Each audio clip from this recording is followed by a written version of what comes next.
T'es à bout, pas juste fatigué, vidé. Le monde continue de tourner, mais toi, tu sens plus rien. Juste un vide qui t'avale lentement. On te dit que c'est chimique, qu'il faut réparer, et c'est en partie vrai, bien sûr. Mais si ce qui te détruit était en train de te sauver? Carl Jung, père de la psychologie analytique, avait une théorie radicale.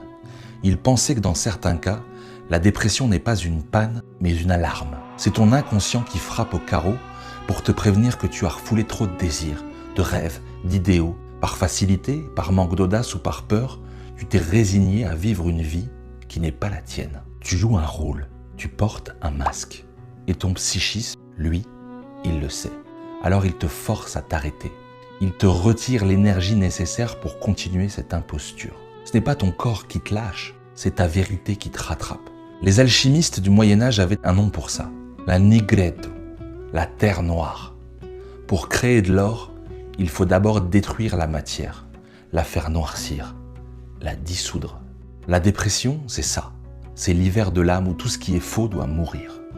Pas pour te détruire, pour t'aider à recommencer un nouveau cycle. La dépression, c'est une vieille dame en noir qui frappe à ta porte. Tu ne dois pas la laisser repartir sans avoir écouté ce qu'elle a à te dire. Et elle porte un message clair.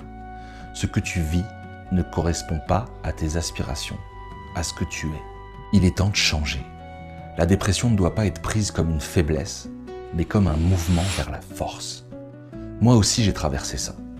Et c'est Jung, au début de ma thérapie, qui m'a aidé à comprendre, à donner du sens, à arrêter de voir ça comme un échec et à réaliser que quelque chose en moi réclamait un changement profond. Oui, c'est une maladie. Oui, elle nécessite un accompagnement médical. Mais c'est aussi un signal, une invitation brutale à changer ce qui en toi ne résonne plus, à tenter de devenir un être complet à travers ce que Jung appelait le processus d'individuation, c'est-à-dire réussir à aligner la personne que tu montres au monde avec ta vérité intérieure. C'est un chemin long et sinueux, mais on ne devient pas lumineux en cherchant la lumière, mais en traversant ses propres ténèbres.